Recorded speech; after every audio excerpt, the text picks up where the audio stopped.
Nah, pernahkah kita mengetahui bahwa antara berkat dengan kutuk itu pintunya satu? Aneh bukan? Ya, saya ulangi lagi, antara berkat dengan kutuk itu ternyata pintunya cuma satu dan sama. Apa itu pintunya? Mulut. Bulat bukan? Mulut bukan? Dosa bukan? Otak bukan? Hati bukan? Oke. Ya makan itu nggak pernah mikir kok salah kabeh.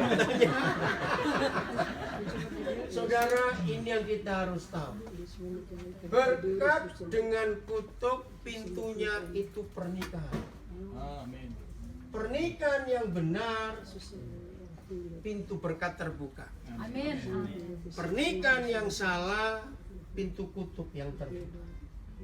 Dari mana kita belajar? Coba kita lihat.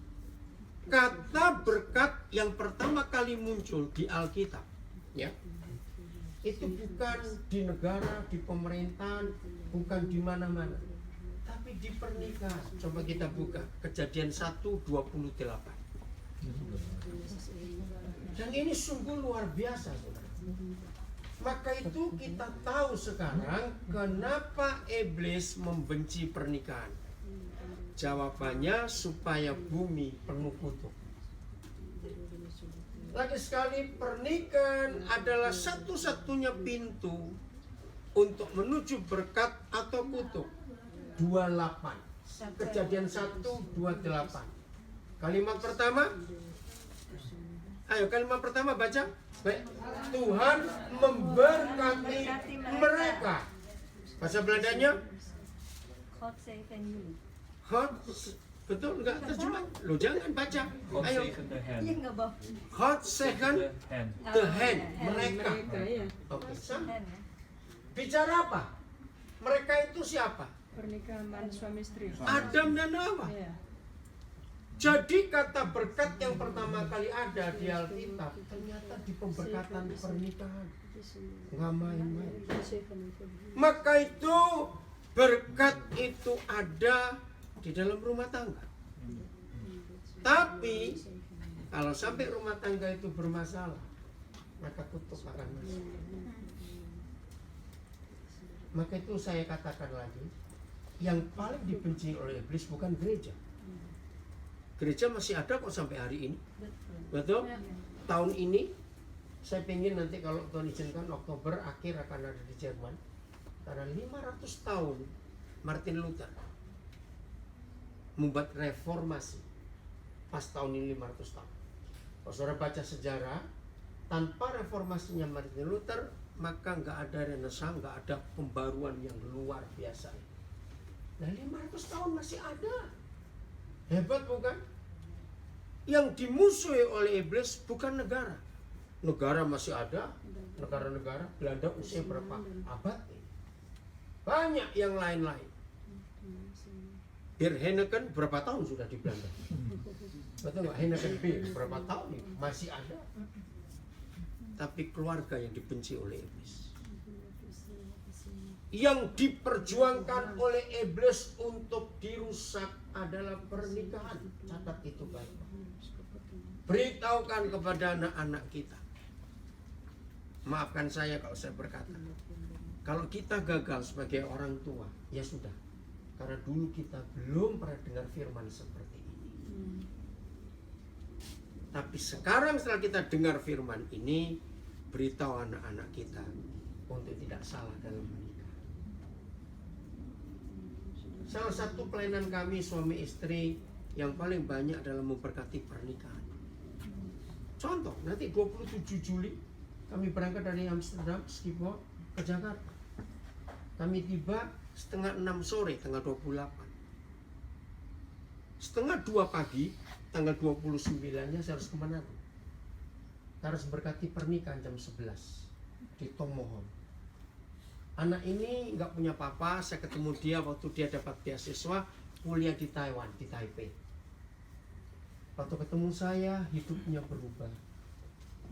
Lalu dia berkata, "Pak, kalau saya menikah harus papa berkati." Dari bulan Mei Dia tuh minta waktu saya. Aduh, saya nggak tahu waktu saya. Juni nggak bisa. Dia bilang, Pak, pokoknya Juli. Papa yang milih tanggal berapa? Aduh, saya pikir, bagaimana? Satu-satunya waktu saya cuma ada tanggal 29. Maka itu saya harus menentukan waktunya untuk mereka ngikuti waktu saya. Jam 3:30 sore tanggal 29 saya ke Semarang. Tanggal 30 pagi jam 11 berarti pernikahan di Semarang. Ini anak saya yang kuliah di Vancouver, Kanada. 30 malam saya pulang ke Papua. Nggak bisa bayangkan. Oke, saudara. Jadi pelayanan kami yang terbanyak itu masalah pernikahan. Seminar-seminar yang sering undang kami adalah masalah keluarga. Karena kami menemukan Alkitab itu buku pernikahan yang luar biasa, katakan. Amin. Luar biasa. Maka itu saya ulangi lagi. Pintu berkat dan pintu kutub itu satu. Apa tadi? Keluarga, pernikahan. Dan ini nggak main-main, ini luar biasa. Yang sudah salah Tuhan pasti mengampuni kita semua karena kita belum dengar firman ini. Tapi sekarang kita sudah dengar firman. Jaga itu baik-baik. Berkat Tuhan tidak ada hubungannya dengan uang, dengan mobil, dengan deposito, dengan emas. Tidak. Berkat Tuhan itu justru segala sesuatu yang tidak bisa dibeli dengan uang. Catat itu baik-baik. Maka itu banyak gereja salah khotbah. Terimalah berkat Tuhan seperti saudara sukses. Untuk sukses nggak perlu Tuhan. Saya mau buktikan. Saudara tinggal di Belanda. Menurut saudara, orang-orang yang sukses, baik tenar secara entertain, bintang-bintang film, selebritis, ya, politikus, politician, semuanya pengusaha. Lebih banyak yang Kristen, lebih banyak yang ateis yang sukses. Nah, jadi sukses itu nggak harus dengan Tuhan. Itu hukum alam. Siapa rajin dan pelit pasti sukses. Katakan amin. Ya enggak. Maka itu nggak usah berdoa, berzinalah, maboklah, pokoknya rajin dan pelit pasti kaya. Setuju? Maka itu berkat Tuhan tidak ditentukan oleh uang. Salah. Justru segala sesuatu yang gak bisa dibeli dengan uang itu berkat Tuhan. Selama uang masih berbicara, itu hukum alam. Betul?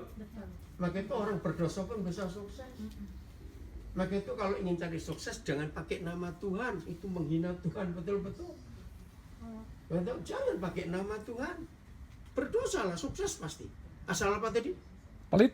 Rajin dan pelit, jangan lupa. Itu pasti sukses. Setuju tidak? Nah, kebahagiaan bisa dibeli tidak? Tidak. Makanya terjemahkan jangan. Kebahagiaan nggak bisa dibeli. Kesehatan bisa dibeli. Lo jawab, kesehatan bisa dibeli? Nggak bisa. Tidak. Sukacita nggak bisa dengan uang. Betul? Nah itu semua yang dari Tuhan. Amin. Jadi bedakan itu betul-betul. Saudara, maka itu kalau masih ada di antara kita sampai hari ini yang mikir diberkati Tuhan, itu pasti kaya materi, salah besar. Salah besar. Jelas ya? Oke, kita lanjutkan sekarang. Apa yang terjadi dalam hidup kita, dalam dunia ini, kalau tidak ada otoritas, nggak ada otoritas, terjadi apa? Kacau. Betul? Kalau nggak ada otoritas itu kacau. Menurut saudara, siapa pemilik otoritas yang paling tinggi? Tuhan. Jelas Tuhan. Iya, Tuhan. Alam semesta ini tunduk pada otoritas tidak? Ya. Iya. Kalau tidak bintang-bintang tabrakan terus. Betul? Terus alam ini kacau. Natur ini kacau. Tsunami. Macam-macam. Cuaca berubah. Tunduk mereka karena ada otoritas. Nah, sampai hari ini masih banyak orang beranggapan bahwa otoritas dari Tuhan itu turunnya ke negara. Bisa ke raja, ke presiden, ke perdana menteri. Itu kebanyakan orang beranggapan. Tapi tidak. Ayo kita lihat Alkitab. Dari Tuhan, otoritas itu turun ke siapa dulu? 1 Korintus 11 ayat 3. 1 Korintus 11 ayat 3. Ada kita bahasa Belanda. 1 Korintus 11 ayat yang ketiga. Kita akan lihat nanti otoritas dari Tuhan itu turun ke siapa dulu. Ya. Udah, silakan dibaca. Ayo, bahasa Belanda, bahasa Indonesia, silakan. Tetapi aku mau supaya kamu mengetahui hal ini, yaitu kepala dari tiap-tiap laki-laki ialah Kristus, kepala dari perempuan ialah laki-laki, dan kepala dari Kristus ialah Allah. Ya, bahasa Belandanya tolong.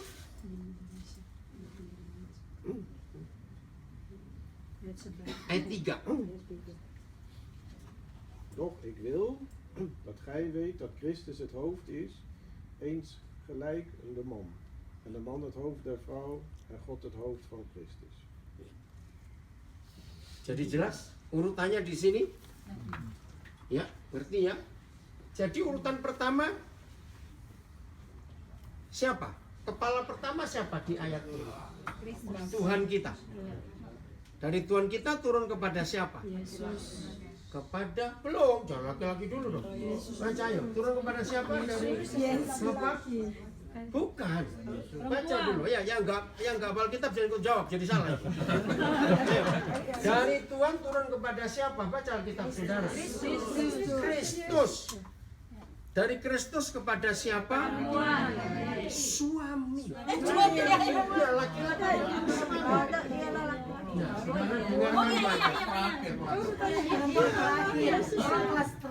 jadi Bapa kita pencipta alam semesta lalu turun kepada Tuhan Yesus, turun kepada suami. Jangan main-main. Yang perempuan jangan tanya, loh yang perempuan apa? Jangan tanya, saya tanya Tuhan. Karena ini maksudnya. Maka itu lihat, antara suami istri siapa yang lebih dirusak oleh iblis? Lebih banyak suami atau lebih banyak istri yang dirusak oleh iblis? Suami. Suami lebih banyak dirusak.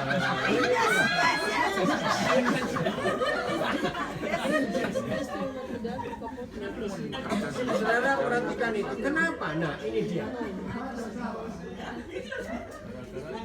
Jadi kita sekarang mengerti mengapa iblis lebih merusak suami daripada lebih banyak merusak suami daripada istri? Karena memegang otoritas. Jer, kamu duduk Jer. Jangan dibolak-balik ya. Coba duduk. Jer di sini Jer. Jer di sini. Ayo duduk sini. Ini ada kosong di Jer sini. Cepat. Enggak bisa sini. Sini cepat. Enggak bisa kamu sini. Cepat. Ayo.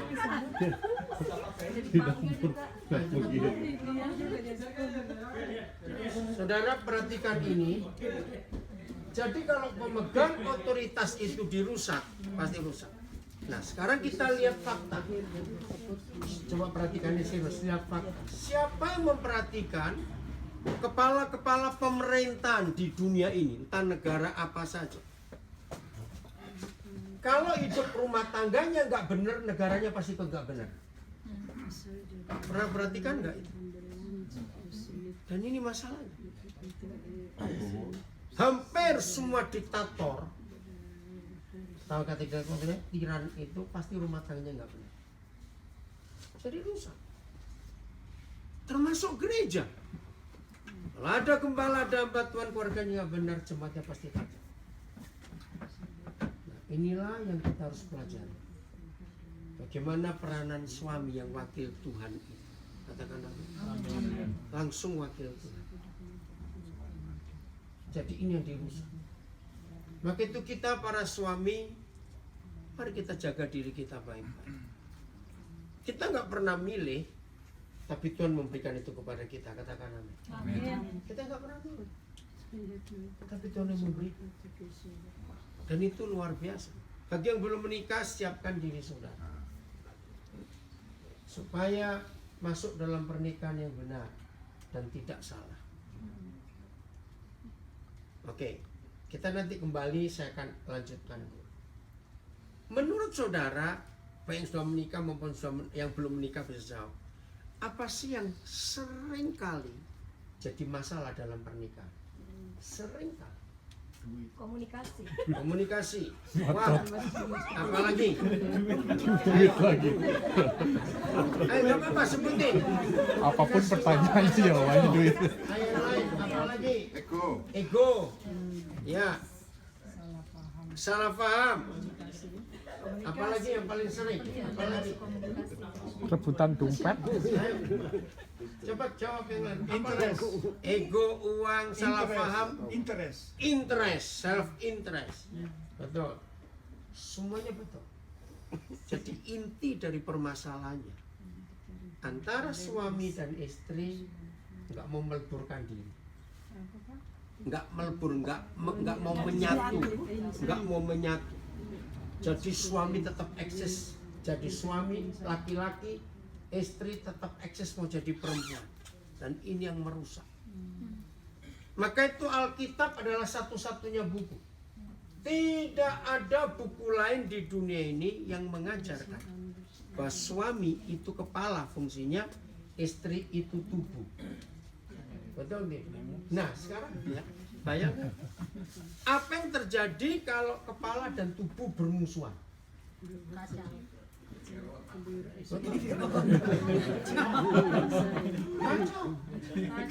Dan itu yang dirusak oleh iblis.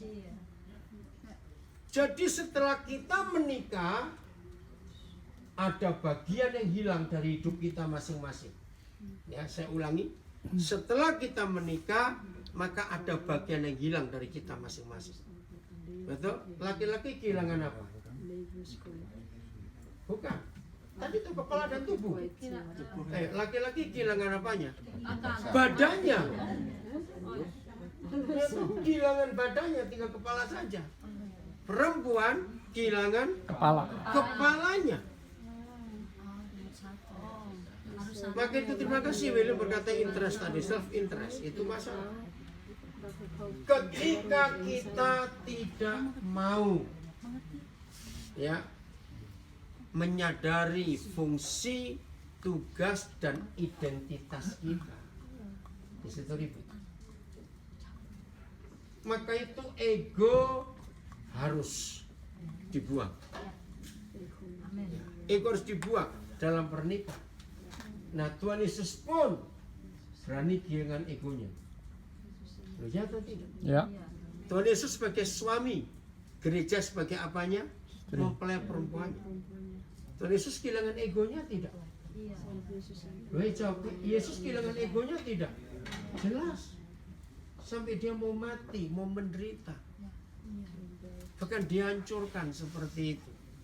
Demi siapa? Demi istrinya, yaitu demi gerejanya. Maka itu dalam pernikahan pengorbanan masing-masing itu perlu. Nah, maaf, jangan ada yang tersinggung kalau saya tanya ini. Menurut saudara, antara laki yang kehilangan badan dan perempuan kehilangan kepala, mana yang paling berat? Sama. Iya, tapi ada yang paling berat. Badan. Kepala kehilangan badan. Bisa masak sendiri. Dengarkan ini. Ya, untuk menghancurkan suami supaya tidak ada otoritas, maka iblis pakai tubuhnya untuk merusak kepala. Saya ulangi, untuk menghancurkan pemegang otoritas yaitu suami yang adalah kepala, maka iblis memakai tubuh untuk menyakiti kepala. Ngerti tidak? maka itu dalam pernikahan antara suami dengan istri. Maaf saya berkata, bukan karena saya mentang laki-laki ngomong ini, tidak. Tapi dalam pengalaman saya, apalagi dalam seminggu ini, ya dari Senin kemarin, tanggal 17 sampai tadi, ini kok pengen tahu itu, saya nangani 4 keluarga yang istrinya menceraikan suaminya. 4 keluarga berbeda-beda. Wah, ini kami lagi betul-betul bereskan dalam minggu ini. Jadi dalam hidup pernikahan ternyata yang paling berat itu badan kehilangan kepala. Iya, badan kehilangan kepala. Ngerti nggak maksudnya itu? Kenapa Tuhan Yesus berkata dalam Efesus 5, istri itu tunduk, bukan tanduk. Awas ya. Istri itu tunduk. Huruf U jangan diganti huruf A. Ya nanti tanduk. Tahu nanduknya? Karena susah. Saya nggak tahu istri saya kapan itu beritahu kapan ya. Ada rencana 2018 ada orang apa ganti kepala itu. Kapan? 2018. Oh, Desember 2017 ada dengar itu? Nah, ada dokter mulai berusaha. Mungkin ada orang bisa ganti kepala itu ganti badan. Ganti kepala aja. Oh, badannya cacat terus. Oh, lihat itu ya. Wah, kalau itu terjadi luar biasa. Kepalanya didonorkan untuk badan yang lain. Nah, nggak tahu itu. Itu ada ya itu. Hebat sekali teknologi itu. Saudara, kehilangan kepala jauh lebih berat daripada kehilangan badan. Maka itu para wanita, betul-betul syarat satu-satunya menjadi istri adalah menjadi tubuh saja, hanya badan saja, dan itu sulit. Itu sulit. Maka itu setan merusak pernikahan dengan cara itu. Jadi penyebab pertama dari retaknya rumah tangga adalah ego, interest. Ketika masing-masing tidak tahu fungsinya dan tidak mau berkorban. Harus. Maka itu orang pelit susah menikah, pasti ribut terus. Orang pelit. Dengar ya, menyatukan uang itu jauh lebih berat daripada ngawinkan pohon. Setuju saya ngomong ini? Amin. Menyatukan uang itu lebih susah daripada setek pohon. Tahu nyetek ya? Ngawinkan pohon. Bukan nyangkok, lain stek. Itu luar biasa. Jadi ini yang iblis rusak supaya otoritas tidak ada di dunia. Itu ego masing-masing. Maka itu logikanya gampang. Salah satu deteksi ngecek rumah tangga itu aman atau tidak. Satu, suami begitu laki-laki menjadi suami dia akan kehilangan badan, kehilangan perutnya, betul? Jadi artinya pola makan suami harus mengikuti istri. Berat. Lu aja dong, karena kan perutnya perut istri yang dipakai. Wah, Mengerti tidak? berat. Logikanya. Tantangannya sulit. Ini berat nih. Dengan sulit. Nah, bukan. Ada berkata sulit, berarti belum bersatu. Karena kalau sudah bersatu otomatis. Ayo suami-suami siapa yang belum bisa mengikuti selera istrinya? Ayo. Seleranya sama. Iya toh. Tapi yang lebih sulit ini loh. Jadi tubuh harus masih punya kepala tidak? Lah yuk jawab, tubuh masih punya kepala nggak setelah dipotong tadi? Nggak ada. Nah, berarti untuk ngecek apakah keluarga ini bahagia, harmonis atau tidak, maka istrinya bisa mengikuti pola pikir suaminya atau belum? Halo, ada orang nggak ini?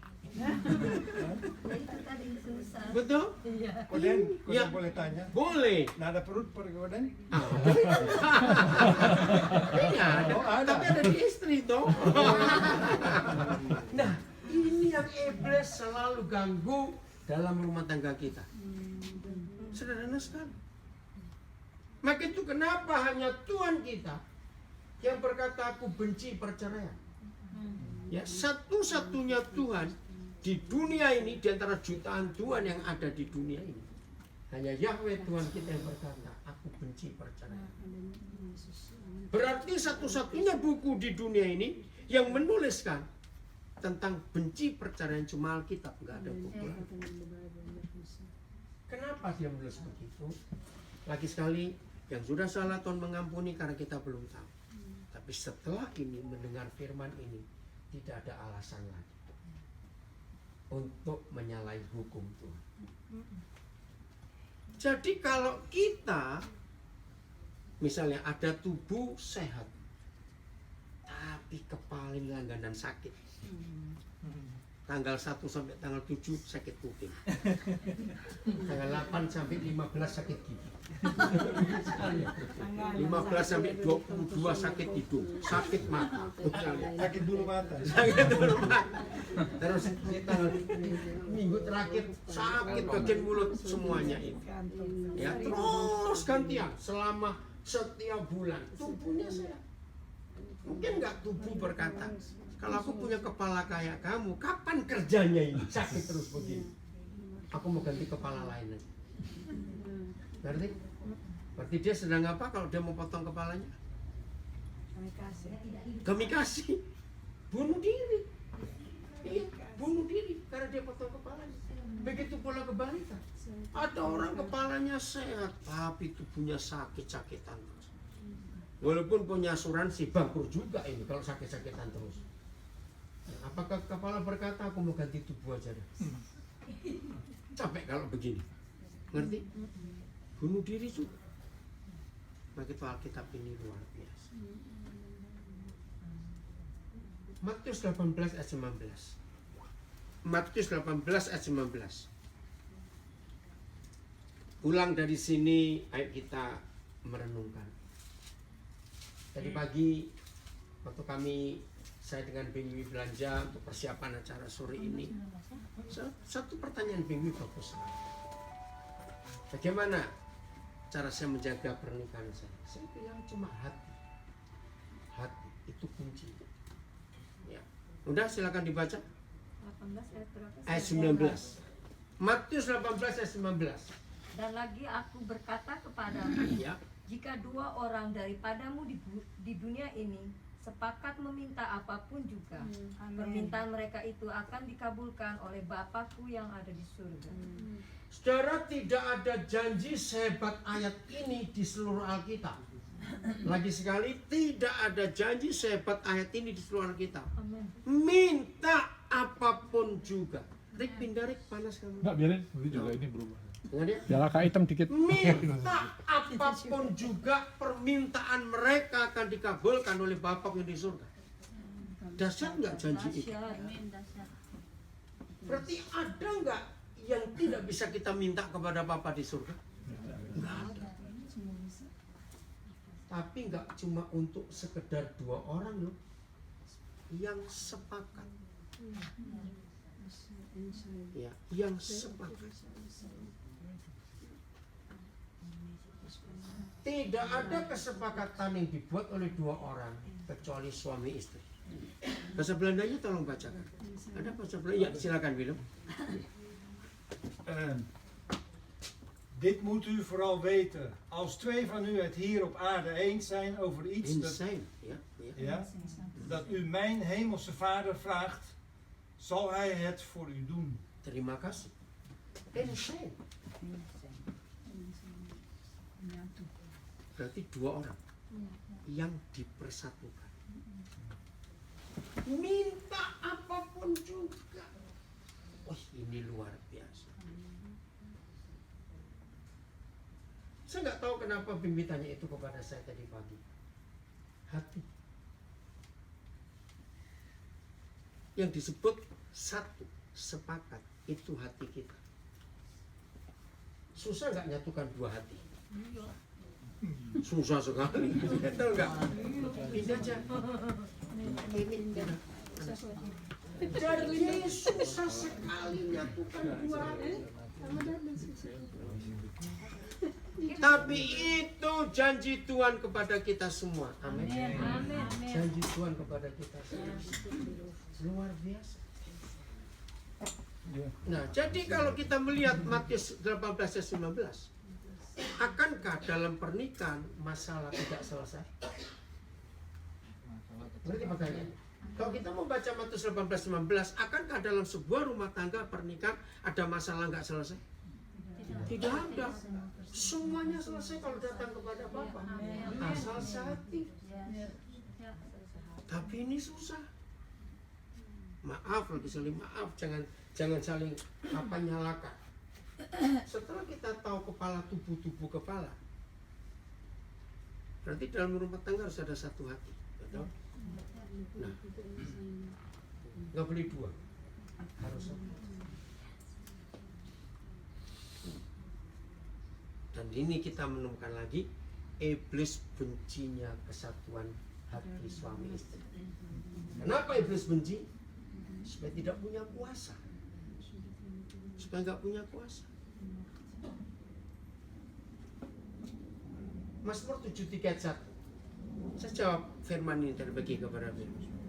Mazmur 73 ayat 1.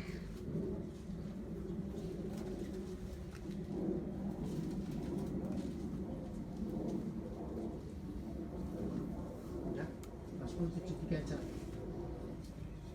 Ayo. Bahasa Belanda, bahasa Indonesia boleh, silakan. Ya. Sesungguhnya Allah itu baik bagi mereka yang tulus hatinya, bagi mereka yang bersih hatinya. Ya, 73 ayat 1. Sungguh Tuhan itu baik kepada orang yang bersih hatinya dan murni hatinya. Berarti Tuhan tidak bisa baik kepada semua orang Kristen. Betul tidak? Hanya orang yang bersih hatinya. Bahasa Belandanya, Willem? Ja? Oke. Oh, sorry. Ya, tidak apa-apa. Een psalm van Asaf.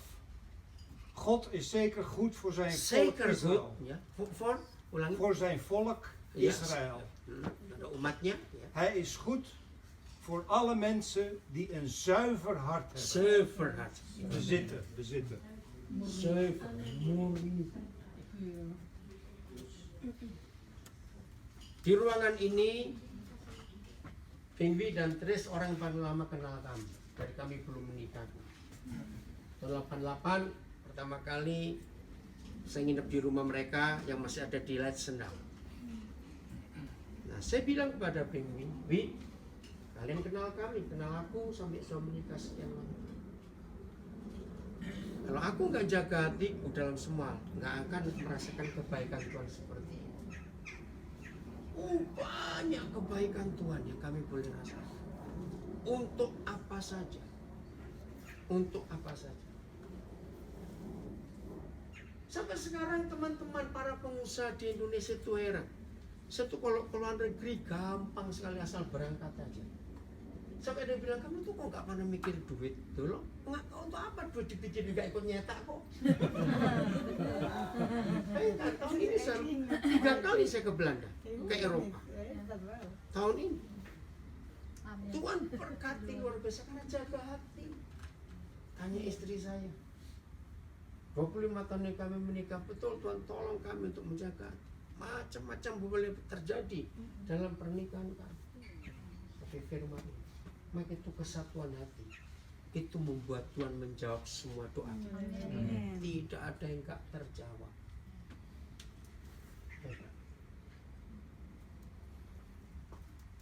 Masalah bisa kita hindari nggak dalam pernikahan? Tidak. Kita tidak bisa menghindari masalah dalam pernikahan.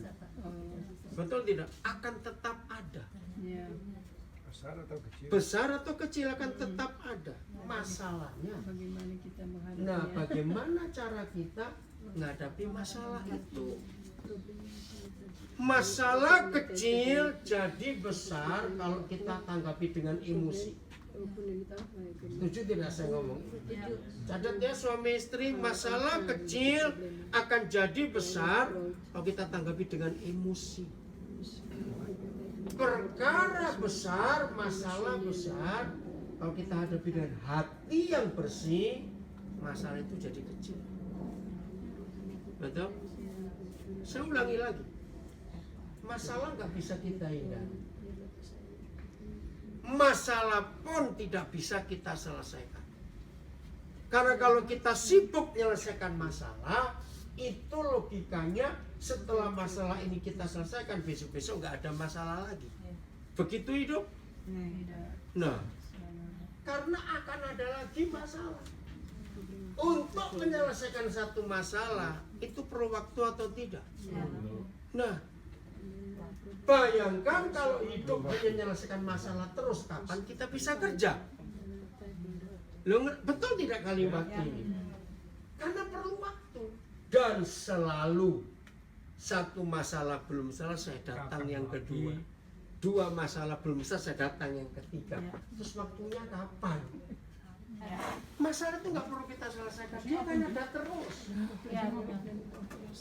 Yang penting, ya dengar, yang penting saling mengampuni. Katakan amin, suami. Saling mengampuni. Karena itu akan ada terus dalam hidup kita. Kenapa? Kenapa, Bin?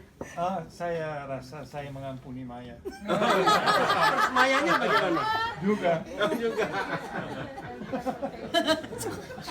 Biasa. Ya. Nomor 2, catat. Jangan nyambung-nyambung masalah. Ngerti nggak kata itu? Kalau kita nyambung-nyambung terus, nggak akan selesai. Kenapa? Jadi misalnya hari ini ada masalah, terus langsung aku ingat tahun pertama kita menikah kamu buat ini, tahun yang nyambung terus. Maka itu orang-orang yang suka ngingetin masalah-masalah dulu, masalah suaminya, masalah istrinya, dia nggak akan bisa hafal firman Tuhan.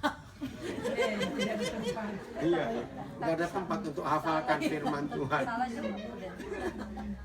Rugi. Jadi saya ulangi lagi, dengarkan. Masalah perlu diselesaikan tidak?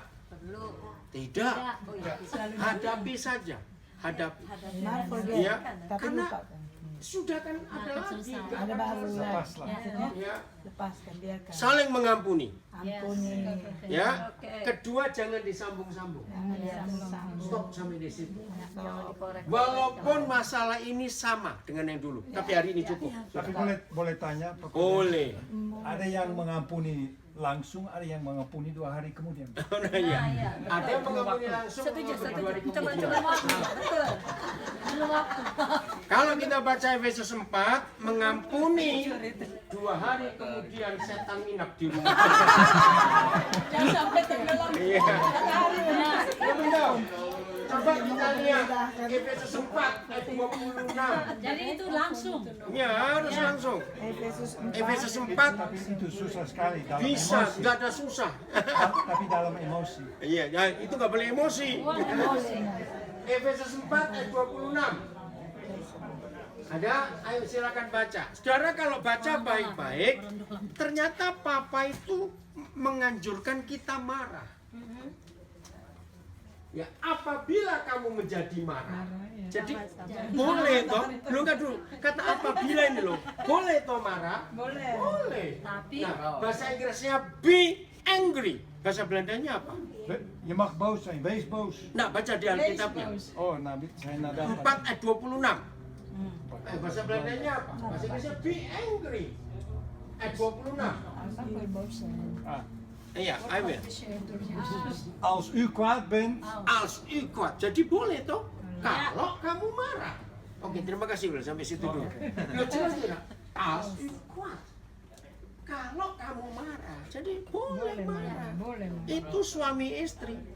Nah, ayat itu hanya untuk suami istri. Maka itu yang belum menikah tidak boleh marah. Menikah tidak marah. Firman itu luar biasa loh. Marahlah kamu. Mengapa? Nah, dengarkan ini. Saya diskusi dengan dua master psikologi, salah satu itu anak saya.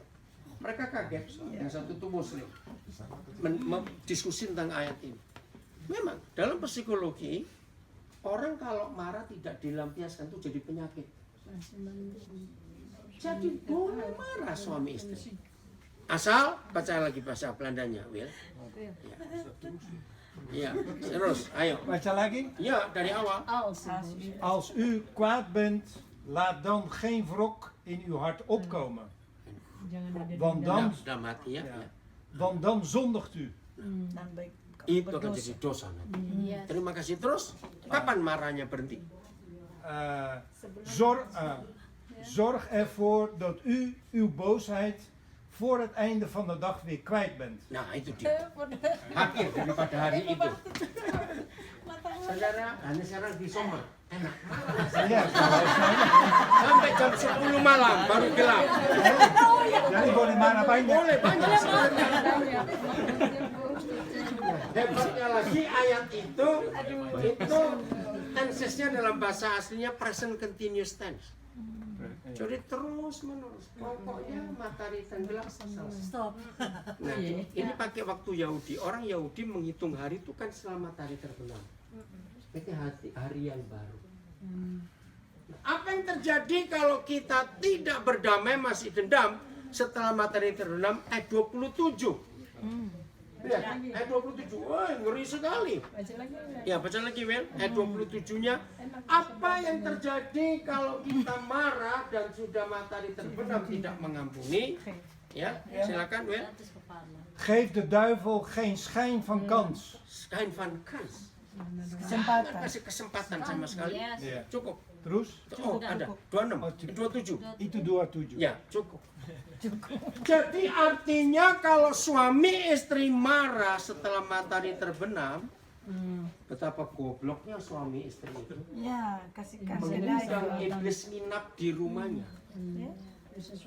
Siapa mau undang perampok tidur di rumah? Gila bukan orang itu. Nah, saudara, saya punya ilustrasi ini. Dengarkan ya. Banyak keluarga yang tanpa sadar mengundang iblis masuk ke rumah dan nginap. Maaf. Kalau saudara terima tamu dan nginap, perlu makan tidak tamu? Iya. Ya perlu dong. Maksud tamu nginap dan kasih makan. Maksud ada tamu bilang, ya kamu bawa makan sendiri, dia tidur aja di sini. Nah, sama. Dengar ya. Iblis kalau kita undang nginap di rumah kita, mereka perlu makanan. Saya beritahu, lauk pauk makanan iblis adalah anak-anak kita. Catat. Maka itu saya menemukan begitu banyak orang tua goblok memberikan anak-anak jadi makanan setan karena kemarahan jadi dendam dan sudah matahari terbenam. Ngeri sekali. Maka itu kehancuran anak-anak karena hancurnya papa mama. Setuju saya ngomong ini? Ya. Itu jaga hidup kita baik-baik. Amin. Jaga itu hati. Mereka nggak salah, kita yang salah. Jaga hati. Safer in heart. Murni betul. Jangan ada kotoran-kotoran masuk. Seringkali iblis mengotori hati kita bukan dengan perkara-perkara besar. Jengkel. Maksud sebenarnya jengkel itu apa ya? Jengkel. Balon. Apa jengkel orang Belanda? Balon. Balon. Irriteer. Kecil. Irriteer. Iritasi masih lebih besar. Kecil. Balon. Balen. Balon. Balen. Mijn Balen. balen. Lebih besar dari Lebih Balen. kecil. Ya, lebih kecil dari iritasi. Iya. Jengkel. Mungkin seorang nggak ngomong, wih jengkel aku cuma apa? Orang gitu pada suami pada istri. Bukan gemes lain lagi. Gergetan gitu. Nah itu yang merusak dalam rumah tangga kita. Nah karena iblis tahu yang membuat mereka kalah Itu kalau suami istri insane tadi. Maka itu supaya mereka tidak kita kalahkan, iblis kalahkan kita dulu. Dengan tidak sehat. Caranya diberi jengkel. Maka itu hati-hati dengan kejengkelan. Suami kita bisa tiba-tiba jengkelin, istri kita bisa tiba-tiba jengkelin, betul tidak? Ya. Nah, langsung, oh ini setan nih, mau ganggu. Tertawa saja, tersenyum saja. Dia kalau marah aku tertawa, dia marah. Ada nggak suami istri seperti itu? Iya. Aku tertawa. Iya, betul. Saudara, dia tertawa. Iya. Betul, betul. Betul? Iya. Nah, saya sering mengajarkan begini, logikanya ya, logikanya. Makin lama kita menikah, berarti dua orang ini makin kenal atau tidak? Makin Harusnya. Kalau dua orang ini makin kenal, seharusnya pertengkarannya kurang atau tambah? Kurang. Nah, kita semua bagaimana? Yes. Makin lama menikah kok makin tambah pertengkarannya? Berarti nggak kenal itu. Nah kalau nggak kenal ngapain di rumah? Lah betul nggak ngapain di rumah? Kok sampai nggak kenal? Kok aneh sekali? Jadi saudara, ayo kita jaga rumah tangga kita dengan saling mengenal. Maaf, saya ini kalau ngomong karena apa adanya, jangan merasa. Seharusnya suami istri sudah hafal nggak bau kentutnya masing-masing? Ngerti nggak?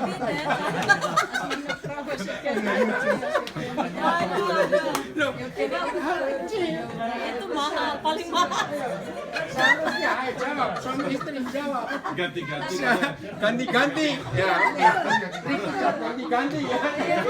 Bergantung menu. Maunya ganti-ganti. Walaupun baunya ganti-ganti, kalau namanya suami istri saling. Maka itu kalau sampai ada suami istri berdua saja di kamar di mana terus ada bau kentut, jangan ganti. Ini kan enggak dia ya kamu. Malah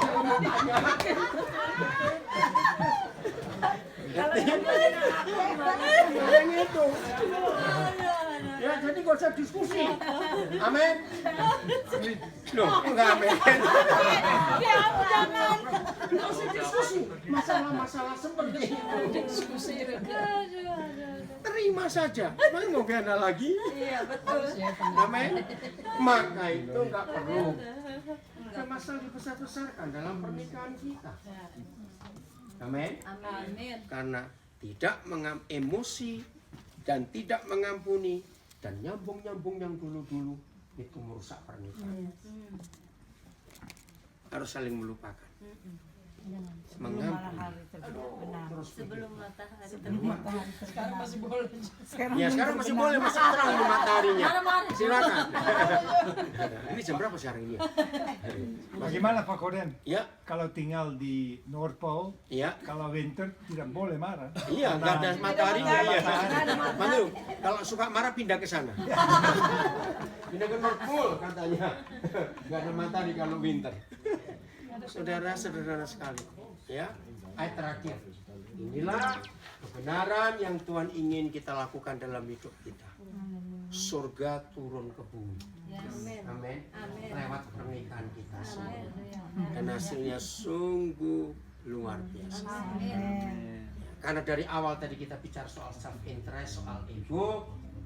Hari ini mari kita lihat. Ayat terakhir Filipi 2 ayat 21. Dalam pernikahan kita harus selalu cari ini untuk kepentingan siapa? Filipi 2 ayat 21. Ya langsung aja bahasa Belanda. William. Oh, oké. Ya dengarkan. Ya, bahasa Belanda. Alle anderen schijnen alleen maar aan hun eigen zaken Nah, te denken. ini masing-masing mencari keuntungan sendiri. Ada saja. Eigen zaken. Ini yang betul-betul jahat. Ketika suami hanya ngurus kepentingannya sendiri, istri ngurus kepentingannya sendiri jadi rusak. Tapi kalimat terakhir, Ulang ya. ya ulang satu boleh. kalimat Ya, satu itu. kalimat ya. Alle anderen schijnen alleen maar aan hun eigen zaken te denken en niet aan die van Jezus Christus. Yang dicari, yang dipikirkan bukan yang dicari oleh Tuhan Yesus. 1, 2, Maka rusak rumah tangga itu. 2, 21. Maaf, seringkali kita orang Asia, ingat ya, yang disebut keluarga itu cuma suami istri dan anak-anak. Papa, mama, kakak, adik itu orang luar. Ingat itu baik-baik. Betul ya? Nah, maka itu kalau sudah menikah, suami nggak boleh cuma mementingkan keluarga orang tuanya, atau istri cuma mementingkan keluarga orang tuanya, nggak bisa, jadi rusak. Harus untuk kepentingan Kristus Yesus, untuk semuanya. Maka kalau tujuan pernikahan kita hanya untuk kepentingan Tuhan Yesus Kristus, wah, surga ada di dunia. Amin, surga di dunia. Orang sering berkata, enak ya kalau Koden sama Cilus menikah itu nggak punya anak. Saya nggak orang berkata begitu. Salah. Anak kami lebih banyak dari anak saudara. Betul tidak? Kenapa kami bisa seperti ini? Karena kami mikir kepentingan orang lain. Tadi salah satu anak kami yang tahu pernikahan kami dan mereka pernah tertolong dalam keluarga mereka, tulis seperti ini.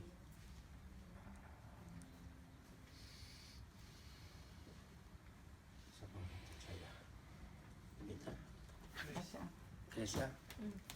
Langsung gak usah sebut namanya ya. Yang kuat. Di sini para direkam. Pagi, Papi. Ya silo.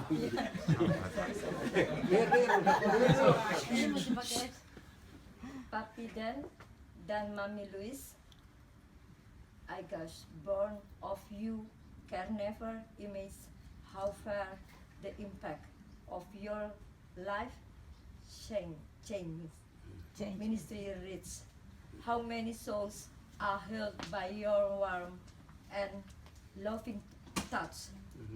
And in turn, how many of those healed souls will touch and heal others? I count myself blessed to have no born of you, to have been touched by your fatherly love. Thanks for being in our life, our family life. We thank you for countless hours of counseling between London and Lord's healing sprout in our marriage. Be blessed and live shining in Jesus' name. Love you forever. Ya itu usah sebut namanya. Baru tadi sore ini dapat ini. Ini salah satu dari sekian banyak keluarga yang Tuhan pulihkan lewat. Maka itu saudara, dalam pernikahan kita penting kita jadi berkat buat orang lain. Pernikahan itu mewakili Tuhan ada di dunia. Katakan amin. Pernikahan itu mewakili Tuhan yang ada di dunia. Jadi pernikahan nggak cuma untuk kita berdua saja. Amin. Tapi untuk semua orang yang ada di sekitar kita. Siap berubah mulai hari ini? Amin. Mau jadi berkat? Semua kita bisa jadi berkat. Hadirkan surga lewat keluarga kita. Jadi ingat, pintu berkat dan pintu kutuk itu satu, sama pintunya. Kalau kita menikah dengan benar, berkat mengalir. Kalau kita merusak pernikahan, kutuk hendak. Ayo kita jaga. Tuhan memberkati kita semua. Amin.